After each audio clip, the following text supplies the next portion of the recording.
తమ్ముడు వేకపోతుల నరేందర్ గౌడ్ గారి యొక్క ఆధ్వర్యంలో జరిగేటువంటి యొక్క ఈ కార్యక్రమంలో మన పెద్దలు మన ఆర్ కృష్ణన్న, అదేవిధంగా మా పెద్దలు హనుమంతన్న, అదేవిధంగా మన మసూనాచార్య సార్ గారు, అదే ఈశ్వర్య సార్ గారు, మన డాక్టర్ వినయ్ అన్న, అదేవిధంగా నా సోదరులు గుజ్జ సత్యము, అదేవిధంగా గుజ్జ కృష్ణ, అదేవిధంగా ఈ కార్యక్రమానికి వచ్చినటువంటి అన్ని సంఘాలను కూడా అభినందిస్తూ ఒకటే విషయం చెప్పదలుచుకున్న తమ్ముని యొక్క ఆధ్వర్యంలో.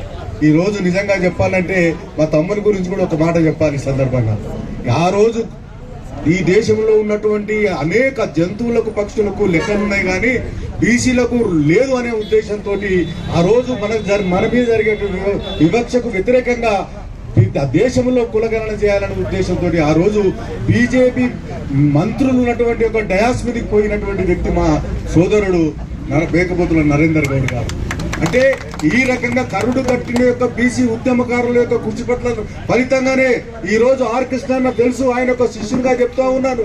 ఈ రోజు బీసీలు చేసి కొంత సంవత్సరాలుగా జరిగినటువంటి ఉద్యమాల ఫలితంగానే ఈ రోజు తెలంగాణ ఉద్యమం తర్వాత ఆ రకంగా వచ్చేటువంటి ఉద్యమం ఏదైందంటే బీసీల యొక్క ఉద్యమం. ఈ రోజుగా బీసీలు ఆగేటువంటి పరిస్థితి లేదు. ఈ పార్టీ ఆ పార్టీ అనే కాదు, ఇక్కడ మన అన్నం ఉన్న హనుమంతన్న నిజంగా చెప్పాలంటే ఆ రోజు కాంగ్రెస్ పార్టీలో నిజంగా బీసీల యొక్క వాణిని వినిపించినటువంటి వ్యక్తి ఎవరన్నారంటే హనుమంతరావు గారు. ఆయన పదవుల కోసం లెక్క చేయలేదు. ఈ రోజు చెప్పాలంటే సమైక్య రాష్ట్రంలో ఇంతవరకు బీసీలు ముఖ్యమంత్రి కాలేదు, కానీ ఒక్కసారి వచ్చినటువంటి యొక్క అవకాశానికి, హనుమంతన్నకు వచ్చినటువంటి అవకాశానికి ఈ రాష్ట్రంలో ఉన్నటువంటి అగ్రవర్ణాలు ఏ రకంగా కుట్రలు పన్ని ముఖ్యమంత్రి కానటువంటి పరిస్థితి ఈనాటి కూడా బీసీలు ఉన్నారంటే ఇక మిత్రులారా, అగ్రవర్ణాల ఈ పార్టీ ఆ పార్టీ కాదు, ఇక మేము ఊకోము. ఖచ్చితంగా ఈ రాష్ట్రంలో ఖచ్చితంగా అందరం కూడా కలిసి త్వరలోనే ఈ రాష్ట్రంలో బీసీల రాజ్యాన్ని స్థాపిస్తాము. అది రేవంత్ రెడ్డి గాని అది ఎవరు గాని ఊరుకునేటువంటి ప్రసక్తి కాదు.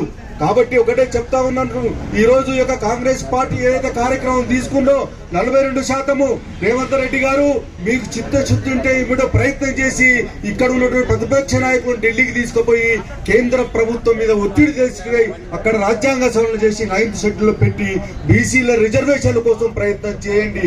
కాకపోతే మీరు ఆ ప్రయత్నం చేయకపోతే కేవలం ఓట్ల కోసం చేసినటువంటి ముసలు కన్నీరు కారుస్తే ఈ రోజు రాష్ట్రంలో ఉన్నటువంటి బీసీలు ఊరుకునేటువంటి ప్రసక్తి లేదు.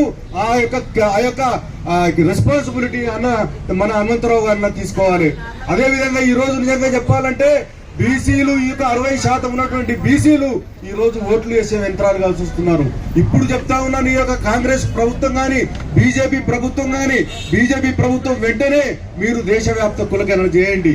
కులగణన చేయకపోతే మాకు జరిగినటువంటి అన్యాయము, మేము ఎడ్యుకేటెడ్స్ అయినా ముందుకు రాజకీయంగా చైతన్యం అయినాను కాబట్టి మీ మోసాలు గ్రహిస్తున్నాను కాబట్టి ఏది అయినప్పుడు కూడా 42% ఇమీడియట్ గా ఆ ప్రతిపక్ష నాయకులను బీసీ సంఘాలను అందరిని కూడా తీసుకుపోయి, కొన్ని సంఘాలే కాదు ఒకటి వస్తున్నది ఇక్కడ, కొన్ని సంఘాలనే ప్రభుత్వం తీసుకున్నటువంటి విషయం వస్తున్నది హనుమంతన్న, అన్ని సంఘాలను కూడా తీసుకెళ్లి మీరు కేంద్ర ప్రభుత్వం ఒత్తిడి చేయాలి.